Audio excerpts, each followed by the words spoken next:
particularly in the world of work, that were looking for this solution, looking for this, little bit of extra turbocharge, a little bit of a boost, that better describe what they were looking for as an outcome than general improvement in health and well-being, which is we all want that, and we all want to have health, be healthier, have better health outcomes, but it wasn't a catalyst enough.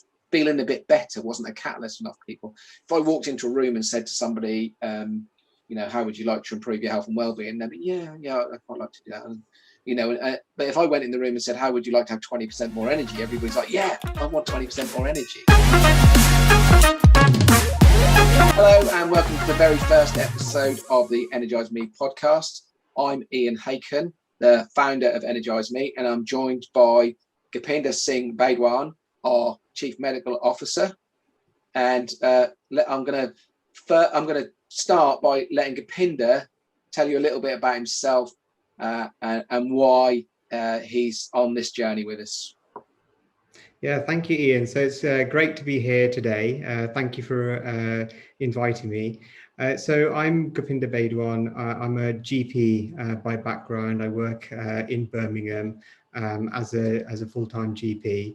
And I joined up with Energize Me about a couple of months ago because I saw what their vision was trying to achieve, and I thought, hang on, guys, this is very interesting, because this is all about us as human beings, how we can maximize our potential, but in particular our energy when it comes to preventative medicine, when it comes to productivity, performance. So I joined the team, and I'm just very delighted about what we're trying to achieve here. Excellent. And Gopinder's underplaying himself a little bit there. He's very highly qualified as well as obviously being qualified to be a GP and be a doctor. He's got master's degrees coming out of his ears a little bit. He's got a lot of health process and strategy experience, but more importantly, from a point of view of what he's going to bring to the party with you guys is he's been looking after patients and seeing the effects of the downstream effects of people maybe not keeping their health and well-being in check up front and in the upstream area where we're working, and seeing the impact of how that comes through, and probably a little bit frustrated with the fact that we're not fixing the front end, I guess, Gopinder. Yeah, so as a GP, we're pretty much seeing all the problems as already have occurred, sometimes too late, sometimes quite far down the line, especially in terms of things like diabetes and things. And so I wouldn't say it's frustrating. It's kind of more that, let's try and improve the public health so that we can prevent from getting into these places. You won't have to see a GP like myself, that would be the ideal situation. And I think a lot of it's got to do with misunderstanding what energy is, what health is, how we can improve ourselves, how we can prevent ourselves from being unhealthy. A lot of information is out there on the internet already, too much really, and sometimes you can get so overwhelmed with the amount of information. But I feel that with Energize Me, we can all bring it in and trying to categorize it in a way so that you can engage. And we'll talk a bit more about this, about our vision and how Energize Me comes together in these different aspects. But I think as a GP, what's important is preventative medicine, preventing you from getting unwell, because getting unwell takes a lot of energy out of you. And also it takes a lot of effort in order to get better, especially with, things like, overweight, diabetes, hypertension, heart disease. And so if we get it right before we can get unwell, then that's a win-win situation for everything. Yeah. Yeah, and I think that ties back into the human performance angle that you mentioned at the beginning as well, and the fact that ultimately people are coming to us probably not, although that health is in mind, they probably come to us with a performance issue. They probably feel that they can perform better than they're currently performing, and I think that's the key dynamic between the two in that scale of them. If we can get this stuff right and we take that holistic approach, to not just focus on one area or another, and we make small improvements that are sustainable for change, that actually we show up differently, which was my personal experience, is why I ended up doing this from the other side of the fence, being a leader in a business and going through a major sort of a life event, as in turning 40 a long time ago, turned 50 since then, but you know, and kind of thinking, you know, I'm a bit more sluggish than I used to be, and you know, I'm in a senior role, I'm a chief exec of a business, and I feel like I could be doing more, I could be better at this, and I could probably be, you know, better at the other aspects of my life, better as a father, and better as, you know, as a citizen, and that was the experience I had, and I think that's the experience that people are looking for, the problem they're trying to solve. You as a person watching this may have had a life event like I did, that triggers it, and maybe that there's some sort of health scare that triggers it, and maybe something like health scare in yourself or others, but actually you realize that to stay optimized and keep performing for many years to come, you got to put yourself first, as the old adage goes. When the plane's going down, we put our oxygen mask on before we help our children, you know, and we got to put our own oxygen mask on in order to be there for our businesses, for our friends, for our family, because if we fall over, that's going to be more catastrophic than the slight performance drop perhaps we're seeing at the moment. Yeah. So. Yeah, absolutely. And I mean, I can relate to that. I mean, you know, when a patient comes to me as a GP and says, you know, this is my problem, we always have to go behind the scenes, you know, what could be leading up to that, you know.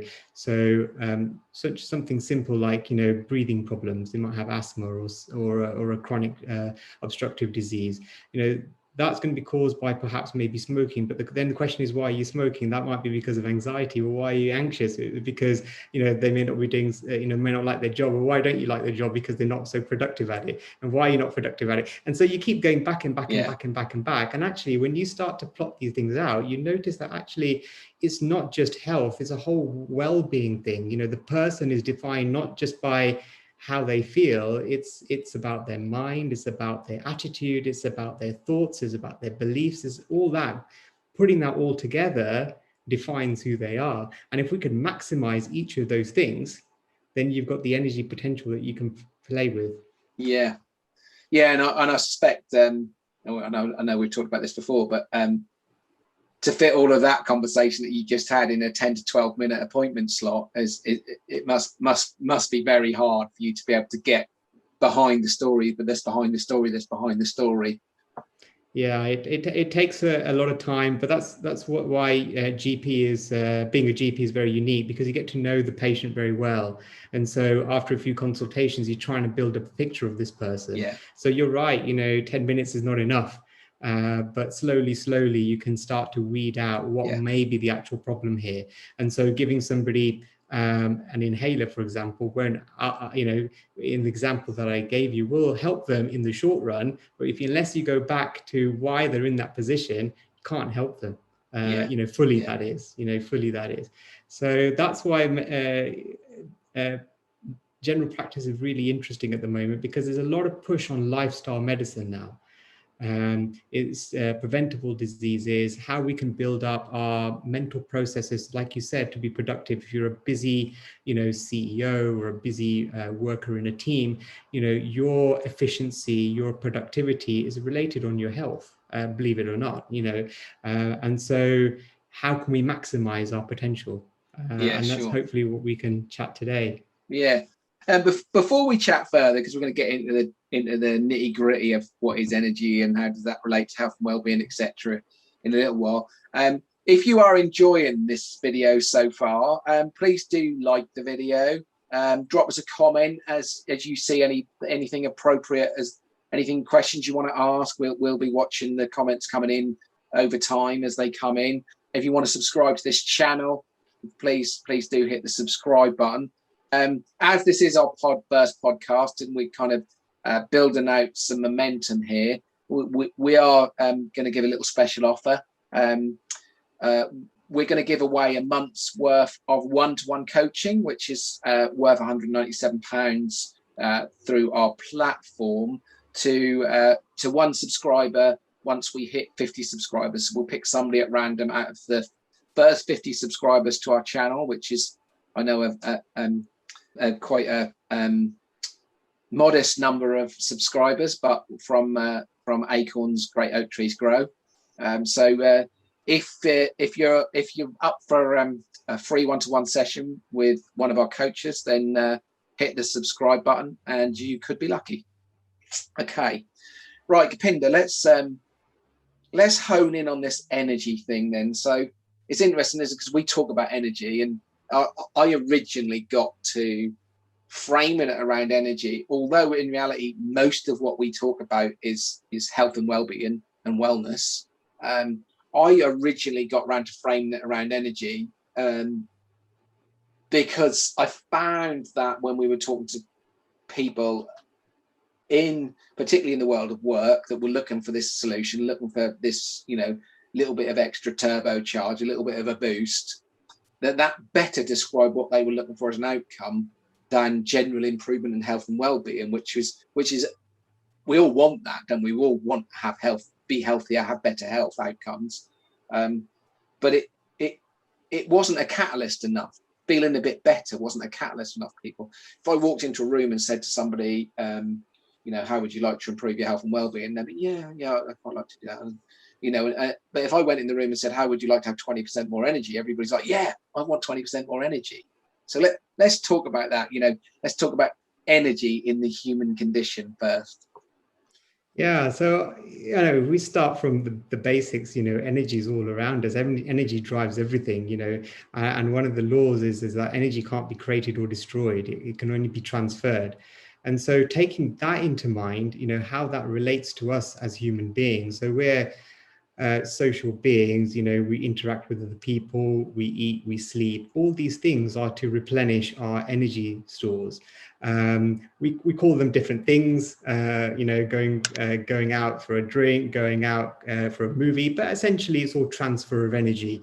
And if we look at the process behind that, so our thoughts, whether they're positive or negative, are driven by energy. Our processes in our body, the amount of strength that we may have, or the speed that we work, or even things like mental clarity, all based on energy. And so if we were to talk about maximizing our potential with energy, it will have to encompass all of those things. So it would have to be from a mind, body, soul aspect, and not just maximizing on, say, exercise, for example, or maximizing on diet. It has to be the whole kind of package in one, in order to maximize our energy.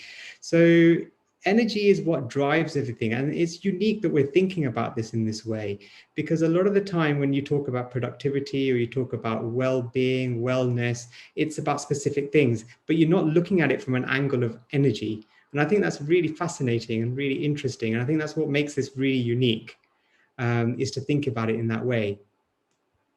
Yeah, it's interesting. You mentioned some subjects there, and obviously they're subjects that we obviously cover in the program. But I'm going to give a shout out to a wellbeing author that I hold in high regard, called Tom Rath, who you might have read his book Eat, Move, Sleep, which Tom, I can't remember the name of the condition, but he's got some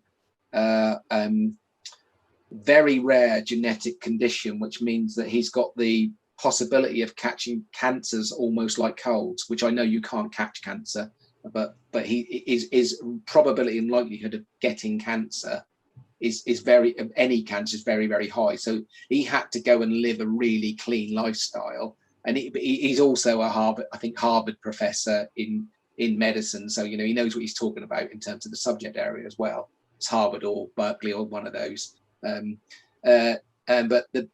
But he's got the book Eat, Move, Sleep, but he's also got a kids version of that book called Are You Fully Charged, playing back to our energy angle. And that I foster, and I've presented that book to every foster child that's walked in the house, because usually they've got a bit like sleep deprivation, they're not that keen on vegetables, and possibly they're not exercising. Exercise is the one they're probably more likely to be doing out of those, as a sort of we tend to have preteen girls as our specialism. They are moving about at that age still, but But it's interesting that and I remember the pages of that book as I turn it with a child and do bedtime stories with it. It's like, this notion of that this whole village is all zapped because they've all lost their energy, and this kid kind of wakes up and eats an apple and manages to get a bit more energy, and then he runs down a hill and gets a bit more energy, and then he sleeps and gets a bit more energy. And it's interesting because that's a kid's book, but these kids that I've had come into our house just completely got that, and they completely got, that was enough to frame it for them to just do a little bit more. Yes, still fight up the dinner table on Sunday night about how many vegetables they're going to eat up there and when we have Sunday roast. But yeah, but just captured that notion, because that I come from when I moved into sort of being a health and well-being fanatic that then eventually became a career choice for me, when it was originally just a lifestyle choice. I've got into these long distance endurance sports. I've done a few Ironmans, and I'm very proud of that. But actually, you talk about energy in, energy out. What I ended up doing with Ironmans in the end was probably taking more out than I was putting in, because I was up that U curve of exercise. So that sweet spot of energy that you get from exercise, I've gone up the other side and actually taken more out than you're putting in, and then you're causing more stress, and there's lots of things happen at a metabolic level, isn't there, in terms of stresses and things that then cause the other things. I've been through that cycle myself and learned from that. Not saying I'm never doing Ironman again, actually, but I now know, and I go into that with my eyes wide open. But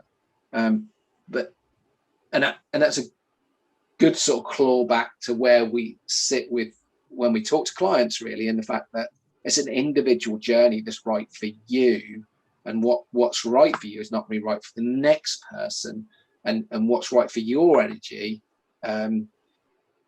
You're going to have to discover that, and there's there is some things that you can do, but there isn't a magic formula for you, and it's only when you start to focus on it then the other things show up, don't they? Yeah, absolutely. I mean, there's no one size fits all, and so it's a very dynamic thing that for one person they may need X, they may need more sleep. Another person may need more exercise.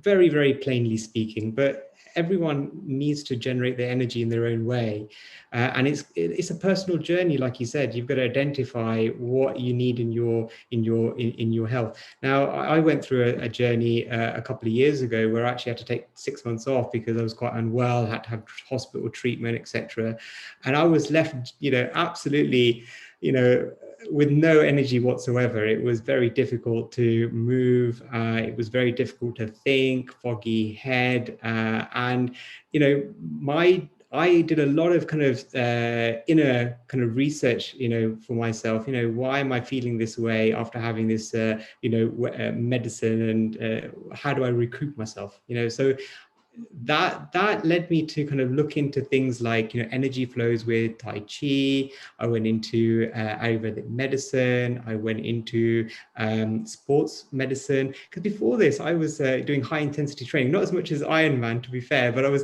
more of like a HIIT person. I was doing high intensity training, 10Ks, no problem. And now suddenly after this illness couldn't even do a K walking, if that. And so it was, over the last couple of years, I mean, I've now come back up to my, energy levels as they were before, if not more. But it's been that journey of learning actually what was deficient in my body. What did I need to do from a mind, body, soul point of view in order to maximize, my potential as a human being? And that was a really interesting. And that's why I wanted, that's why I joined Energize Me, to kind of relate to that, but also to push that actually anyone can do this. You don't have to start off from a lack of energy. You can maximize at any time, Yeah. So there's always going to be something that you can maximize. It's just finding out what it is in your life that needs changing. Yeah. I think you're absolutely right there in terms of where people are on that journey. And as I said, as a rule, we don't tend to get people coming in that are, for want of a better phrase, broken. Yeah. We get people that come in that are functioning, they're high function, and they're doing great stuff in great places in their lives. They just realise that they're not actually achieving their full potential and they're holding themselves back. Doesn't mean we can't help at the other end. Doesn't mean we can't help people that, because obviously we've got the right skills and professionals on board to help people that are struggling. But we're interested in getting people from functioning to thriving, aren't we? So that's where we are. Interestingly, I'll draw back to a client that I helped in very early days when we were a face-to-face offer rather than a digital offer. But the principles of the way we work are identical to what they were then. Broadly, the subject areas we talked about were the same. They just had different labels. And the methodology was the same in terms of immersing the client in an experience, not just telling them what to do and holding them to account and all of those other things and the principles that we hold dear in Energize Me Now. This particular client, and I actually met up with him a few weeks ago, actually, for a catch-up. It suffers from bipolar. So he obviously, he mood and his condition varies depending on where he is with his bipolar. And he came to me and he said to me originally, he said, Ian, I've tried everything else. I've been on obviously medication most of my life. I've tried lots of things that the doctors subscribed me, and I've had CBT, I've had all the therapies that I can have, and I want to try something different. And I said, look, I won't name him because that's not fair, but I said, look, this person, I can't make any promises because, ultimately, this isn't a clinical solution, and I don't know at this point in time, how that's going to play out. But I do know fundamentally that whatever is going on with your underlying conditions and whatever might be there already, that living a healthier life and doing the right things is going to be better for that. So let's give it a go and let's keep our eyes wide open and let's make sure that you flag it to me if you feel there's anything that is not working for you, given your health background. And he got through the whole program and he absolutely loved it. And when I met him the other week, which was some 5 years after he did the program, and I asked him a simple question up front. I said, "Are you still having that banana for lunch?" And he said, "Yeah, I am." For breakfast, sorry, because he, and obviously there's a lot of talk about whether we should eat breakfast and whether we should be fasting and all that stuff at the moment. But he traditionally, part of his condition meant he had a real problem with getting up in the mornings and function in the early part of the day. So he just used to get up and throw coffee down his neck and sort of be able to function. But so 5 years on, he's still, the habit he created around having a banana for breakfast at the very least, just to, get himself moving and change the system slightly. He's still doing, and a number of the other strategies. And he's had a tough time. A lot of people had a tough time through COVID and he's had his ups and downs, but he said, I'm still holding on to a lot of those fundamental principles. And I still feel like they've really helped me get through this. So I was really encouraged by that. It's like, and being in and still in high functioning roles, in high profile organizations. So Yeah, you're absolutely right. I mean, I'm just picking up on something that you said earlier, is that, in my experience, anecdotally, that is, I would say about 60% of the patients, maybe even 70% of the patients that I see with, so-called mental health problems, anxiety, depression, are not really clinical. It's based on situations that people find themselves in, with a little bit of coaching, with a little bit of psychological input, or even personal coaching, self-directed personal coaching can really help with these people in order to kind of sometimes see the woods from the trees. And so not every mental health problem is clinical. No. And I think that, and I think if we start to understand that, because a lot of people don't understand that you can actually help yourself through different means. And it doesn't have to be a GP that needs to prescribe you a medication in order to feel better, because sometimes these medication, what is it actually doing to your overall energy in your body? Inside, is it actually helping you? And I question that really, but it's one of the tools that we can use. But things like mindfulness, what is all that about? I mean, if we were to talk about it from an energy point of view, it is changing energy in your mind, going from a more negative approach to a more positive approach. And so it's just a change in energy, and that can be done within a few days. It can be done within a few months. It could be done within a few minutes if somebody was really attuned, and to look at their scenario in a different way. So yeah, I agree with you. So it sounds really interesting with this chap that you helped.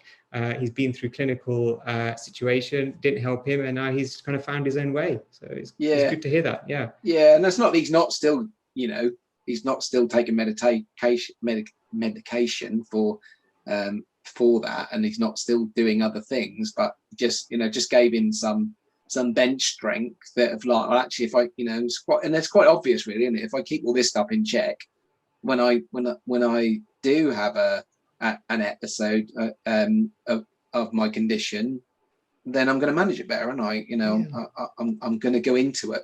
I'm going to come out of it a bit quicker, probably. Yeah, and that's what he's found. Yeah. There's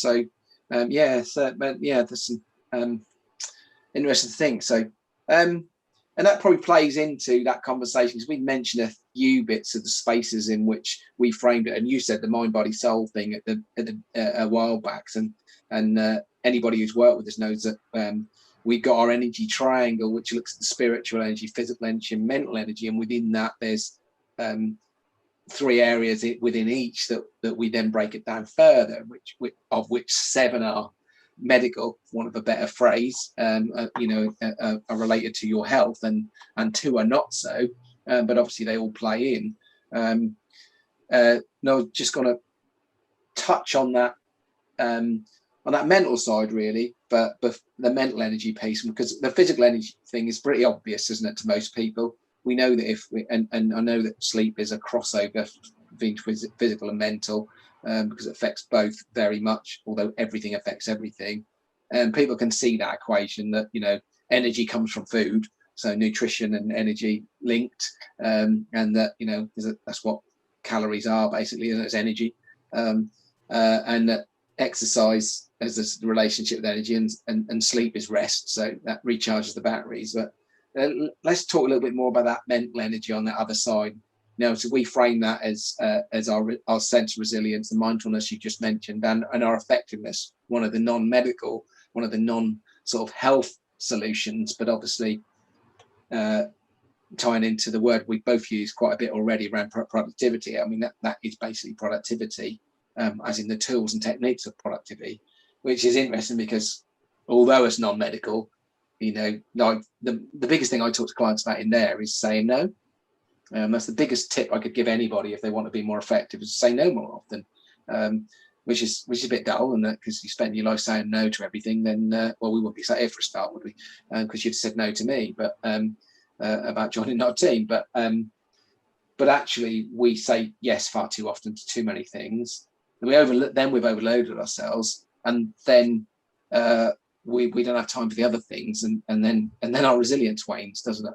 So it plays into the other things. But what do you think, are the key aspects of mental energy? Yeah, so I think mental energy is a really interesting one, because it can't be defined, it can't be seen. It's non-tangible. Whereas, physically, if you've got a rash, you can fix that. Mental wise, you cannot look at yourself in the mirror and say, yeah, this is how I am. So you've got to rely on certain tools, certain kind of, self-reflection in order to find out where you are. So a lot of the times patients are either kind of dwelling about the past, so they kind of into the kind of depression mode, or they're worried about the future, so they're more in kind of anxiety mode. So I think that the key message here is, from the mental point of view, is being in the moment.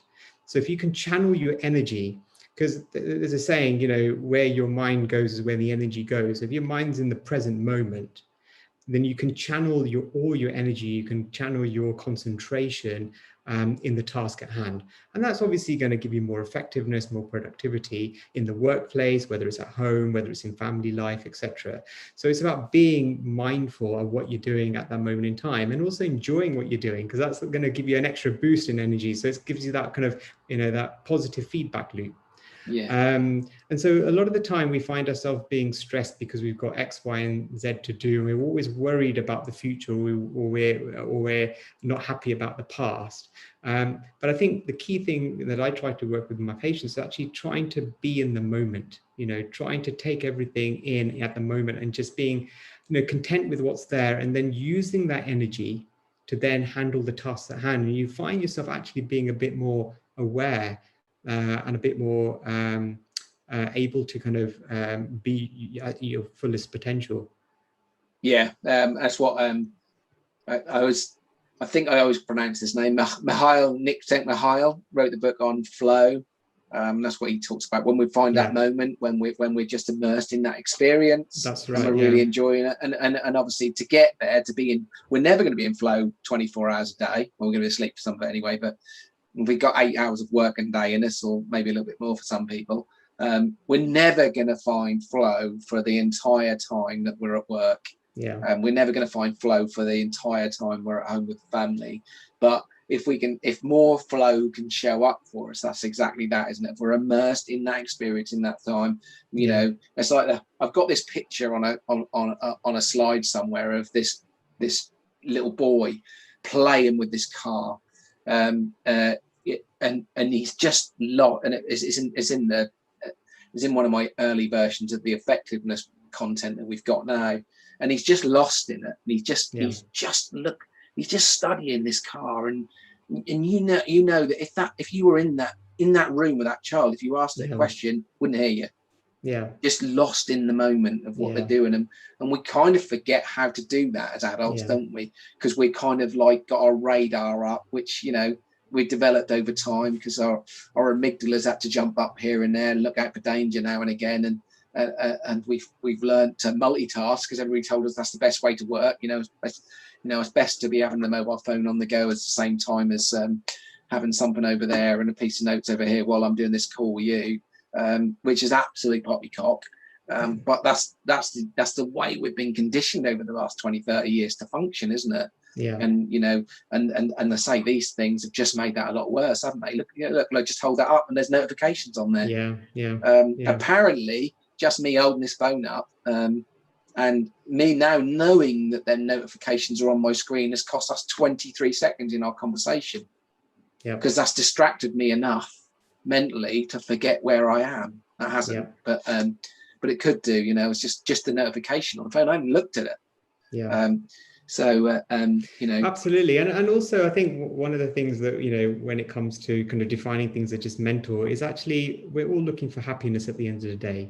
Everything that we do, we're looking for happiness, whether that's eat, whether that's sleep, whether that's meeting up with friends, it's being at work. We're looking for happiness, and our happiness can only be found in the moment. And sorry, it's a bit philosophical, but I am from a philosophical background, Western and Eastern philosophy, but that's where I look at things. If we really do want happiness, we want mental well-being, you can only find that in the present moment. If we think about it, it can't be found in the future. If our mind is thinking about the future, dreaming of some happiness, that's not going to be happy. That's not true happiness. Or we're thinking about the past. It's about being in the moment.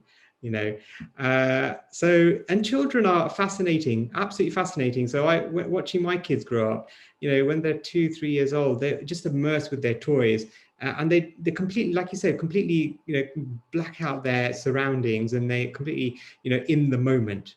And that's where they find their happiness, because they look at the colors, they're looking at the sounds, they're just so interested in everything. And I think sometimes as human beings, we lose that touch of being in the moment, of just recognizing what's around us, and just focusing. Sportsmen, great sportsmen and sportswomen, they're absolutely on the ball of their game because they're immersed in that moment. As a tennis player, with the ball being served at you, you're in the moment, and you're focusing on that, and you're absolutely cutting out everything. You don't listen to what people are saying in the crowd. You don't listen to anything. You're just there focusing on that ball being hit from that racket. And again, with mental processes, with effectiveness, resilience, it's all about being in the moment, I would say. It's really important. I think you're right. I mean, that sport that shows the difference between a good and a great sportsman, doesn't it? That ability, that mental piece, because yes, some athletes are physically gifted beyond belief compared to their competitors, And Michael Phelps is a good example. A man's a freak of nature, and he's incredibly tall with great big feet and great big hands, and all of the physical prowess to match that. But actually, his mental stamina is what made him successful. Yeah. And he might have pushed that a bit too far at times to achieve his goals. I think in this 6 years up to the Beijing Olympics, he didn't take a single day off, not even Christmas Day or his birthday. But that was that resilience and that dedication to his sport that's beyond guests in the area of energy optimization over this series. So if you subscribe to the channel, you'll know when the next video podcast is ready, or podcast if you listen to this on a podcast channel. So please do like and comment and subscribe. So just moving on, Gopinder, I glossed over the physical health bit, but let's just come back to that before we go to spiritual energy, because I quite like to finish on spiritual energy, because I think that's the bit that gets overlooked sometimes. I know we've got a different spin on spiritual energy, but let's talk about that physical energy. So I framed it earlier around that sort of trinity of what we eat, the amount of movement we get, and the amount of rest we get through sleep. So obviously I've talked about my relationship with exercise and been honest there about where that's perhaps gone wrong in the past. But where do you see the sort of energy magic in that side of the triangle? Yeah, so it's really interesting because from a physical point of view, obviously the food that we eat, the type of foods that we eat is then going to relate to the amount of energy that we have. So if we overeat, that can take energy away from you, especially if we're trying to break down the sugar, etc. And we can go through postprandial, dumping syndromes and things where we feel really tired after, say, a heavy lunch, and it comes to about this time in the afternoon, and we're thinking, ready for a siesta. So it's the type of food we eat, the quantity of food we eat, how we eat, when we eat, when we don't eat. It's all those questions that hopefully we can cover in the program, but also in the expert series. And then the physical activity is there to allow proper functioning of the body. So if we had a car sitting in the garage, over time it's going to become a bit more rusty. Its performance is not going to be a well-oiled machine, using that term. So our body does need exercise, it needs activity. We are physical beings at the end of the day. I recognize that a lot of us do work in the office. I spend a lot of my time sitting down in the surgery, but I do find that using exercise, get that energy back. You feel that buzz of energy, so you're using up energy to make energy, if you see what I mean. Yeah. But also maintaining a system in the body which is more geared towards exercise. So the physiology of the body changes. So if you spent 2-3 weeks sitting around on the couch, not doing much, or just by the desk, not doing much physical activity, your physiology, the chemicals that are flowing around your body, they're so much more different than if you spent a couple of weeks exercising, for example. It just gives you that bounce. It gives you that energy level, that boost, that mental clarity that you may not have had. And I think that those that exercise on a regular basis will feel that and will relate to that. And I'm sure that you will.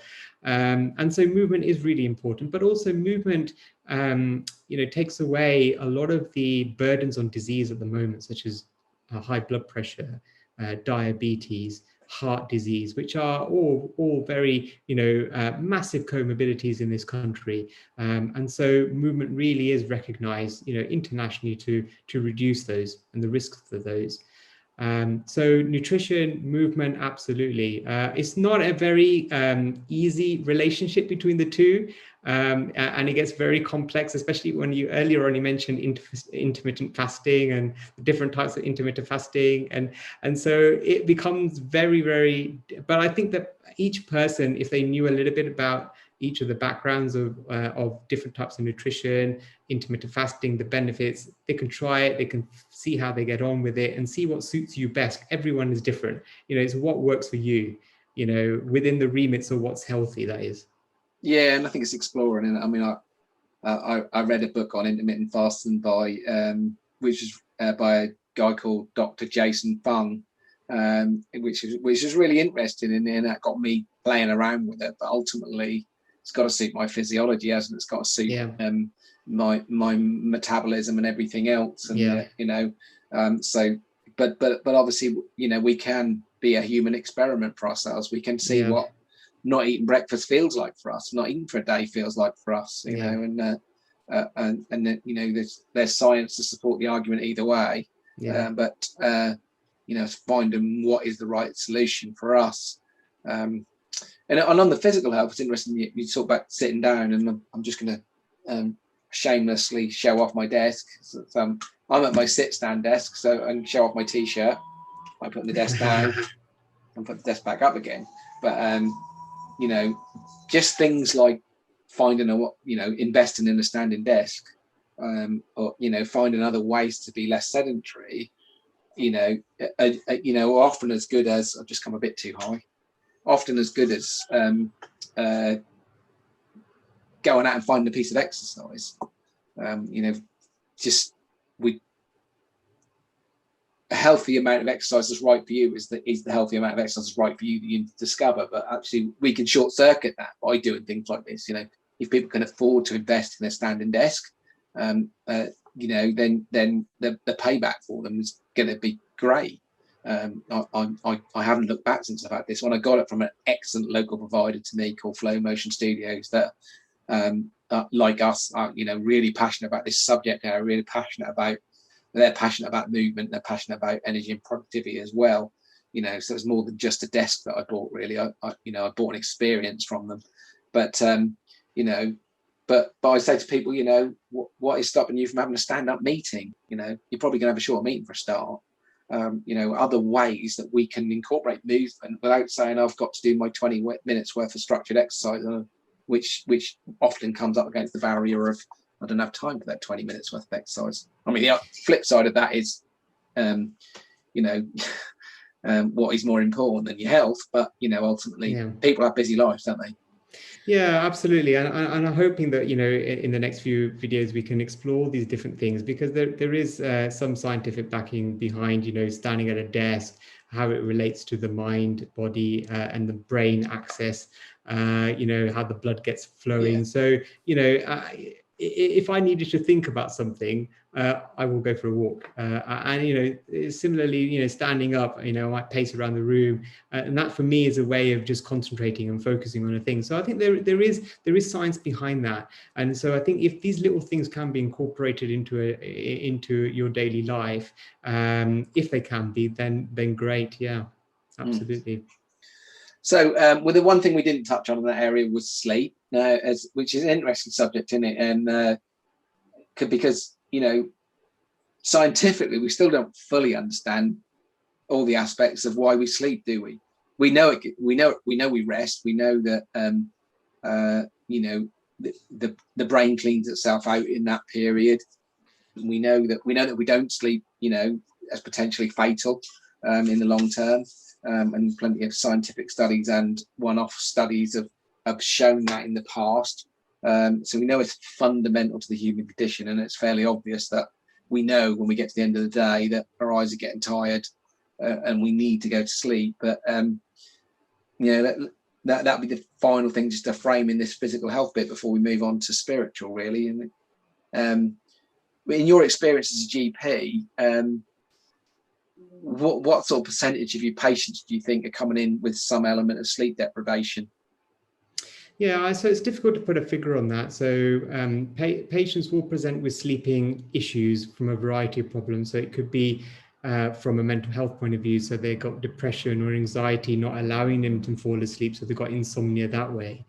Or it could be due to chronic pain, for example. Or it could be, sleep apnea, that they're just not, they're sleeping, but they're stopping their breathing when they're sleeping. So sleep I've been tested for that. Sorry, yeah. So sleep. When patients do present with sleep problems, it usually is with other things, whether that's pain or mental health.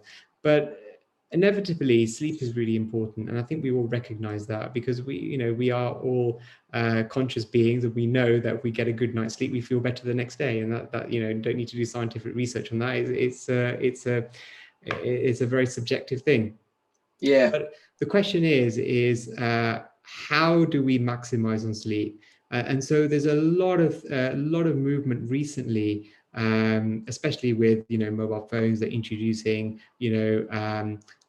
sleep mode and things like this, and you can have trackers which track how much time before you sleep you have away from the screen, etc.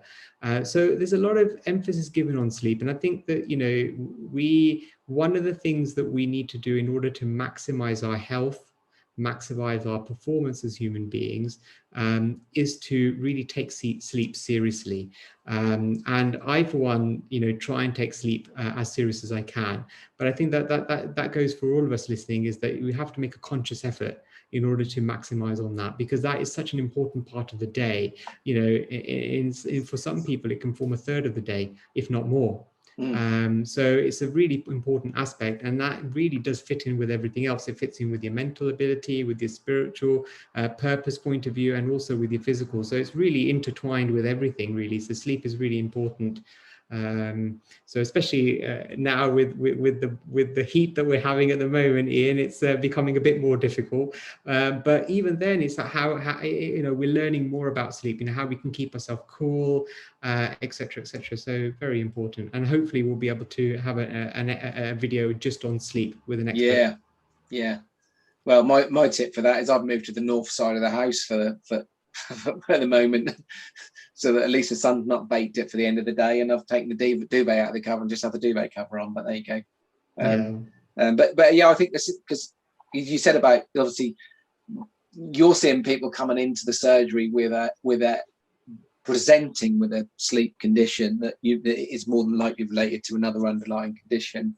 What I experience when I'm out and about and I ask the question is people just not valuing sleep that much, and not really understanding. I think a lot of people think that you don't need more than 5 or 6 hours sleep a night, and and any more than that's bonus, and that actually they don't understand that we do need probably 7, more like 8 hours sleep a night on average, depends on the person. But and there was famously Maggie Thatcher didn't sleep much, did she? And I think people go around thinking they've got the Maggie Thatcher gene. And I think it was Matthew Walker that said, that the sleep scientist said that the percentage of people in the population that need less than a recommended amount of sleep, rounded to a whole number, is 0. So when I go to a networking event and say hands up who gets 7 to 8 hours sleep, and only 3 people put their hand up out of 30, somebody out of the other 27 is not in that 0%, are they? More than likely all of them. So from and unless there's an underlying cause or condition that's there, sometimes just it's about prioritizing it and actually saying, I'm going to make it important, like you just said, to make sure that my bedtime and my getting up time is in sync with, to give me the opportunity to at least get that hour's sleep. I might wake up in the night and I might have anxiety when I do, and things might be buzzing around my head, and I might not get back to sleep. But if I don't give myself the chance in the first place, I've already lost, haven't I? Yeah, I think one of the important things is routine, is getting into routine. So for me, trying to get to sleep, relatively early, not, try and get to sleep by 10, but trying to also wake up before the sun's up. There seems to be some sort of metaphysical thing with me that I feel that, I just feel more energized if I'm up with the sun, rather than waking up after the sun's come up. So again, we can talk about that in the following series to come. Sure. But yeah. So let's just finish off by finishing off our triangle and talking about our spiritual energy. So within that, I must admit I've shoehorned something into spiritual energy within our triangle, and I'll explain why I've shoehorned it in. So the 3 aspects we talk about in spiritual energy is, the first one is purpose, and that's the obvious one linked to spirituality. And when we talk about spiritual energy, we're not really necessarily talking about religion, although obviously in the confines of what purpose means to people, that could well mean religion. Religion could be a very, very important part of people's spirituality, but it's more about the spiritual part, as you said earlier, the soul part of the human being. So purpose sits fairly squarely there, and that's my favourite subject, to be fair. So I could talk about that without another expert. I could talk about that for a whole hour on its own. We also, which you talked very early in this show about, we also talk about our need to be social, that deep need to have social connection and be connected as a human being. And the third aspect we talk about, which is the one that I've shoehorned in a little bit, is our means, our financial well-being, which is one of the two things, like effectiveness, that isn't medical, but we think it's really important to have it in there because actually there's loads of science and research showing this, that usually sponsored by the financial services industry, to be fair. So there's a slight pinch of salt with that, but there's quite a lot of lost days at work, quite a lot of productivity issues at work from people being worried about money. So if we don't get that right, then we're back into that mental energy triangle. We're back into anxiety coming out. We're back into physical fitness, physical health as well. People are actually, off sick and and affecting their physical well-being. They're not sleeping, perhaps. But also linking back to that sort of purpose aspect of spiritual. If we don't, if we have got a clear plan for life of what we want to achieve, we need to have the means to be able to do that. So good old-fashioned financial planning, as the financial planners would call it, making sure that we're properly provided for our future. It really ties in this, which is why it's in there. But I'm going to leave that subject area because I've probably said enough about that. And I think that's a great area to explore with an expert when we get one of our financial experts in the room to talk about that in a different show. But let's just go back to those other two around purpose and social well-being and how they play out with our energy.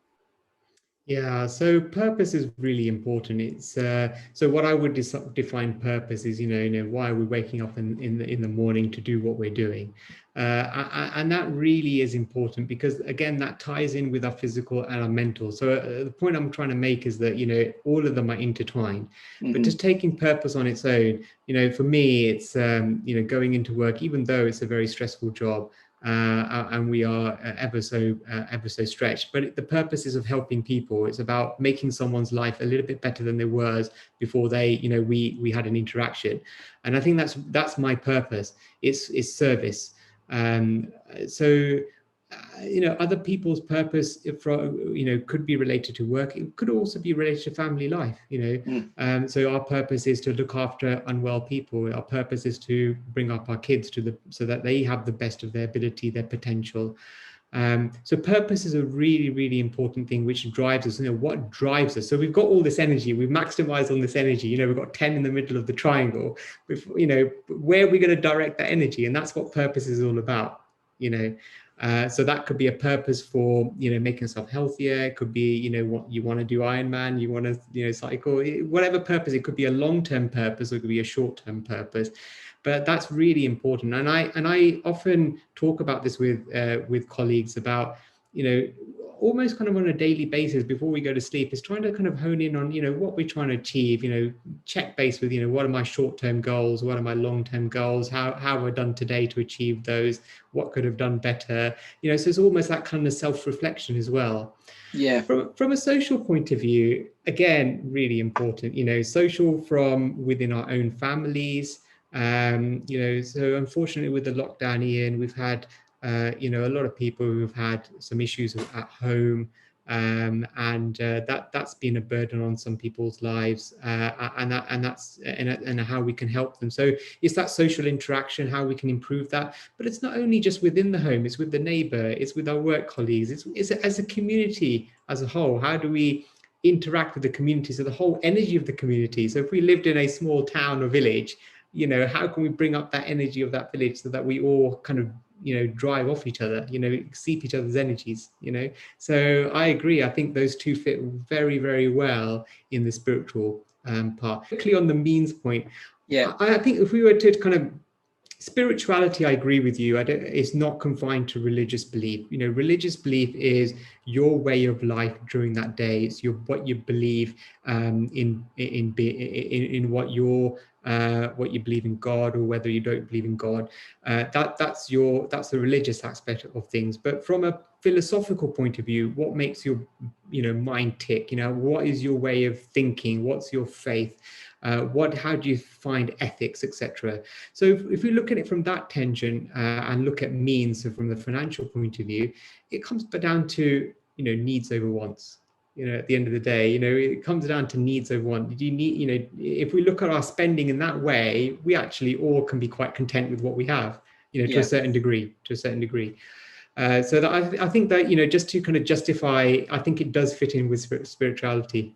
Yeah, and I think I've got a really good link for that I'd like to bring up. So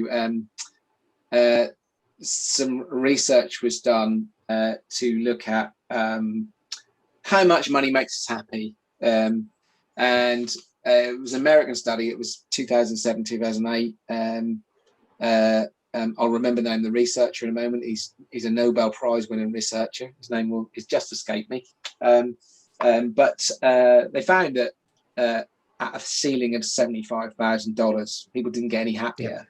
Yeah. And in fact, that not only was the line flat after that, he said, the researcher said that in all his years of research, the flattest line he's ever seen in terms of correlation. The fact that people didn't get any happier after $75,000. Now, $75,000, what, £60,000 might be an aspiration for some people watching this show. That may be not what they earn, but it's not a fortune. There's plenty of people out there earning a lot more than £60,000, but they're not going to be any happier than the person that is earning £60,000. And interestingly,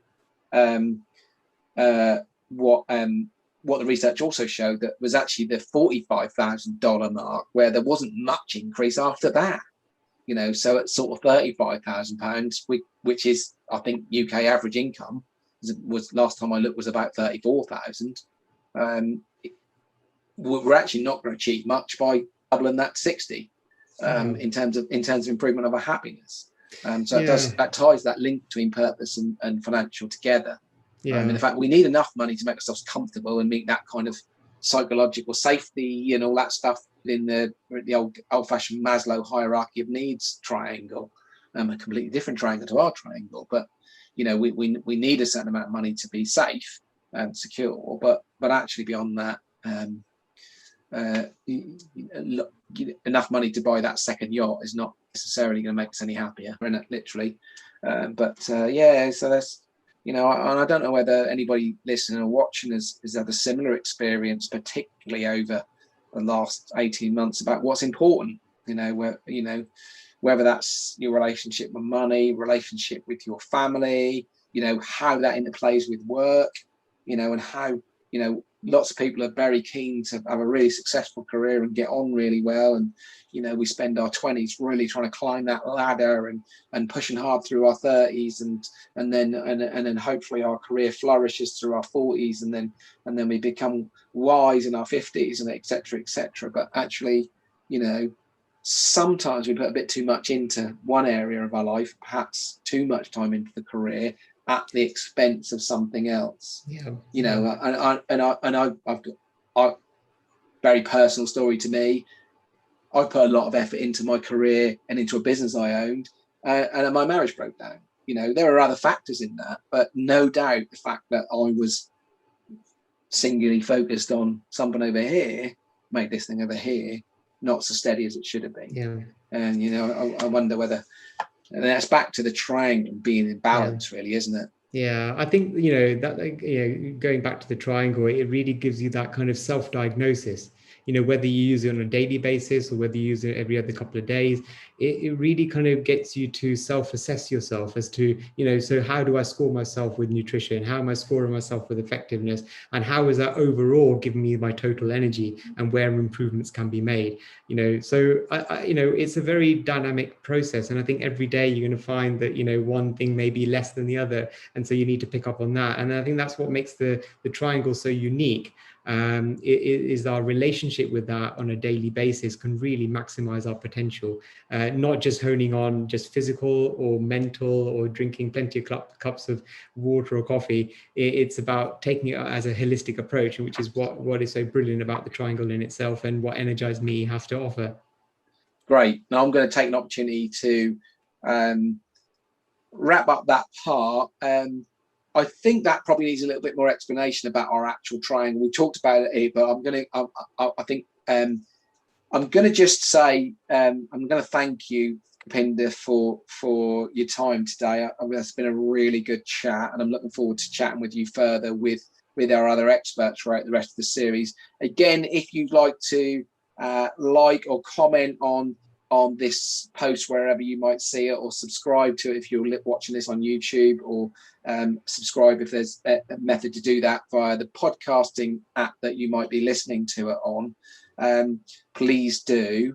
I'm now going to just explain a little bit about the mechanics of our energy triangle and how it works in terms of what Kapinder just touched on, in terms of how it will guide you. So, and I deliberately just put a little break in there, because if you want to turn off now because you might think this bit's a little bit of a sales pitch, then please do. The learning's kind of finished. I'm just going to explain you a little bit of the way Energize Me works. I think that's helpful, because if you do want to find out more, that'd be good to frame it.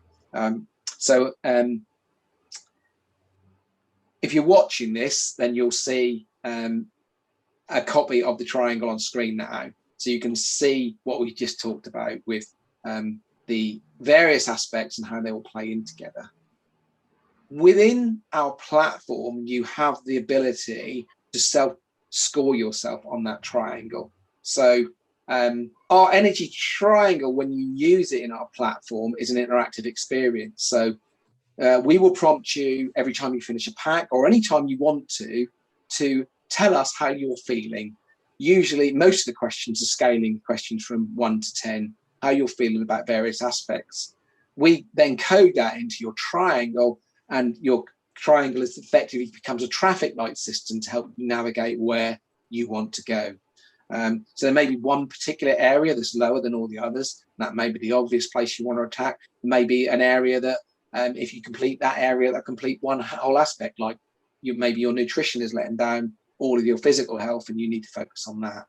And as I said, each time you complete one of our packs, whether or not you've got a coach with us, whether or not you're self-guided, whatever package you're on, you can then reassess yourself and take yourself on that journey. And the triangle is in itself the navigation tool. So to get to the content you need to get to help you with that particular aspect, you simply click on that aspect, and then you'll get to the aspect you need. And whether you want to watch one of our packs in that area, or whether you want to dive into some one-to-one support from an expert from our platform, which is a growing aspect of the platform as we speak. More and more experts are signing up in the background as we speak. You can get that support there and then, and move on your journey and make those small improvements. I think it's really important. I'm going to finish with this. Really, is that what we encourage clients to do, and what I'd encourage you to do, whether you're an Energize Me client or not, or whether you just found this really interesting, is to make small implementable changes.